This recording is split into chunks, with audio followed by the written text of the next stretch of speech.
ఇప్పుడు అవినీతి పరులైన అధికారుల్ని గత ప్రభుత్వంలో కొన్ని పొరపాట్లు ఏమన్నా జరిగి ఉన్నట్లయితే వాటిని సరిదిద్దే దిశగా ప్రతి కేసులోనూ సరిదిద్దే దిశగా ఈ క్యాబినెట్ చర్యలు తీసుకోవాలి.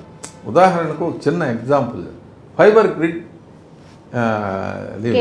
అది సుమారు 600 కోట్ల రూపాయల ప్రాజెక్టు. అందులో కొన్ని అవినీతి ఆరోపణలు జరిగినాయి అని చెప్పి ఆరోపించారు. అప్పుడు ఎంప్లాయీస్ వాళ్ళ ప్రభుత్వం ఓడిపోయి గత ప్రభుత్వం ఓడిపోయి వీళ్ళకి వచ్చినప్పుడు ఎంప్లాయీస్ 110 మంది ఉండేవాళ్ళు. ఇప్పుడు 1400 మంది అయ్యారు.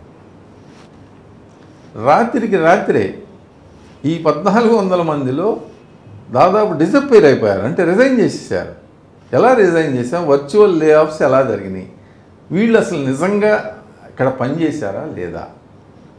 2020లో అక్కడ గౌరీశంకర్ అని ఎగ్జిక్యూటివ్ డైరెక్టర్గా అపాయింట్మెంట్ చేసింది జగన్మోహన్ రెడ్డి ప్రభుత్వం. ఆ అపాయింట్ చేసిన ఎగ్జిక్యూటివ్ డైరెక్టర్ 4 నెలల తర్వాత సస్పెండ్ చేశారు గౌతమ్ రెడ్డి, ఆయన మేక్ పార్టీ. ఆయన ఎందుకు సస్పెండ్ చేశారు? ఆయన ఫోర్జరీ డాక్యుమెంట్స్ ఇచ్చాడు. అంటే ఆయన సర్టిఫికెట్లు ఫోర్జరీ సర్టిఫికెట్లు అని కనుగొన్నామని. అంటే ఏ విధమైన స్థితిలో ఆ ప్రభుత్వం ఉందో చెప్పకనే చెప్తుంది. అప్పుడు ఆయన ఏం చెప్తాడంటే, మినిస్టర్ గారు మేము కనుగొన్నాము, ఇతను ఫోర్జరీ చేసిన సర్టిఫికెట్లు ఇచ్చి ఉద్యోగం ఎగ్జిక్యూటివ్ డైరెక్టర్ అని. దానికి ఎగ్జిక్యూటివ్ డైరెక్టర్ చేసింది జగన్మోహన్ రెడ్డి గారి ప్రభుత్వం. అంటే స్వయంగా చీఫ్ మినిస్టర్ ఆఫీస్ నుంచి నోట్ వచ్చి జరిగింది. అతను ఒక చిన్న కేబుల్ ఆపరేటర్గా ప్రారంభించాడు. చిన్న సబ్ కాంట్రాక్టులు చేసుకుంటూ అప్పటి తెలుగుదేశం ప్రభుత్వం మీద తీవ్రమైన ఆరోపణలు తన దగ్గర ఉన్నాయని చెప్పి ఆ జగన్మోహన్ రెడ్డి గారిని మెప్పించుకొని ఆ పదవి అవును మొత్తం ఆ పోస్ట్కి 12 మంది అప్లై చేశారు. అందులో ఈయన్ని సెలెక్ట్ చేశారు, దొంగ సర్టిఫికేట్ పెట్టిన వాడిని. ఆ దొంగ సర్టిఫికేట్ పెట్టలేదు, నేను నిజమైన సర్టిఫికేటే పెట్టాను, నిజమైన సర్టిఫికేట్ ప్రొడ్యూస్ చేసి మళ్ళీ అధికారంలో దీనిలోకి వస్తాను అని చెప్పి కూడా ఆయన స్టేట్మెంట్ ఇచ్చాడు. ఆ గౌరీశంకర్ అనే మంత్రి గారు ఏం స్టేట్మెంట్ ఇచ్చారంటే, తదుపరి చర్యలు ఆయన ప్రొడ్యూస్ చేయలేకపోతే మేము తదుపరి చర్యలు తీసుకుంటా ఉన్నాడు అతని మీద.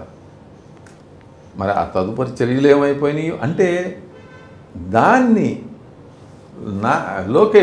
నారా లోకేష్ ఇప్పుడు అతని మీద చర్యలు తీసుకోవాలి. ఓకే, ఇట్లా చాలా ఇష్యూస్ ఉన్నాయి, ఇట్లా చాలా మాట్లాడినవన్నిటి పైన కూడా చర్యలు అనేది కలవటం, ఫెసిలిటేట్ చేయటం. అంటే వీళ్ళంతా కూడా ఆషాఢభూతులండి.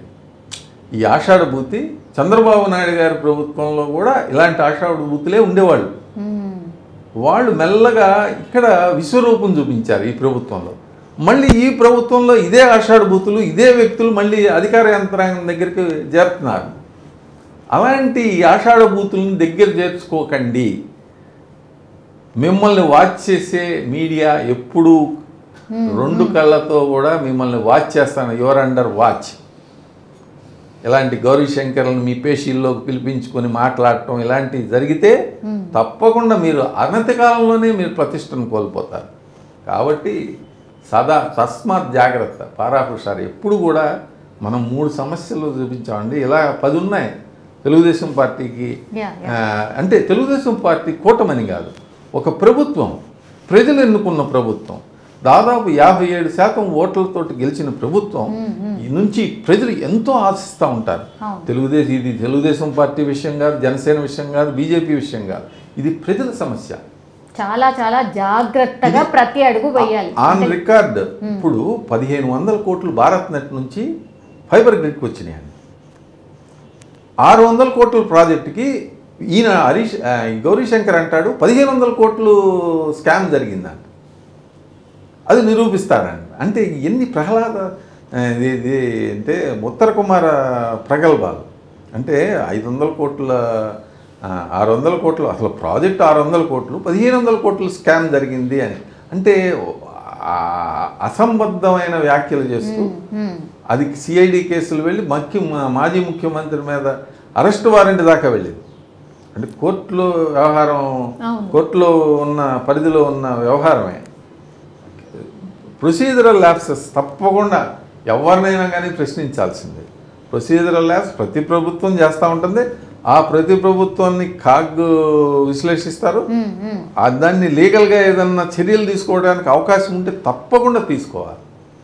కానీ ఇలా అసంబద్ధమైన వ్యాఖ్యలను ప్రజల్లోకి పంపించడం అంటే 1400 ఉద్యోగులు అండి, అది పెద్ద స్కామ్. 600 కోట్ల ప్రాజెక్టుకి 1500 కోట్లు సెంట్రల్ గవర్నమెంట్ భారత్ నెట్ నుంచి వచ్చింది. ఇంకొక 1000 కోట్లు రాష్ట్ర ప్రభుత్వం ఖర్చు పెట్టి మొత్తం 2500 కోట్లు దాని మీద ఇన్వెస్ట్ చేసి 9 లక్షల కనెక్షన్లు ఉండేవి గత ప్రభుత్వం ఇక్కడ వీళ్ళకి ఇచ్చినప్పుడు. ఇప్పుడు 5.3 లక్షలకు తగ్గిపోయింది. మరి మొన్న రిజైన్ చేస్తూ ఆయన గౌతమ్ రెడ్డి గారు చెప్తారు, అంటే ఇది లాస్లో ఉన్నదాన్ని అవకతవకలు గత ప్రభుత్వం అంతా చేసింది, మేము ప్రాఫిట్లో ఎట్లా తీసుకొచ్చారంటే 1400 మంది ఉద్యోగుల్ని చేర్చుకొని ఆ 1400 మంది ఉద్యోగుల్లో ఎంతమంది పనిచేశారు, అసలు నిజంగా మీకు చాలా ఆశ్చర్యకరమైన విషయాలు రాబోయే రోజుల్లో సంచలనాత్మకంగా వెలుగు చూస్తాయండి. ఇలాంటివన్నీ వెలుగు చూపించి ప్రజలకి ఒక లైట్, మేము ట్రాన్స్పరెంట్గా మీరు ఏది చేసినా, మీ ప్రభుత్వం ఏ చర్యలు చేపట్టినా, ఏ డిపార్ట్మెంట్లో అయినా ఇది ఒక ఉదాహరణ మాత్రమే, ట్రాన్స్పరెంట్గా చెయ్యండి అనేదే మా సలహా. నమస్తే. మరిన్ని అప్డేట్స్ కోసం మా కాయ్ టీవీని సబ్స్క్రైబ్ చేసుకోండి. మా వీడియో కనుక మీకు నచ్చినట్లయితే లైక్ చేయండి, షేర్ చేయండి. మీ విలువైన అభిప్రాయాలను కామెంట్ బాక్స్లో తెలియజేయండి.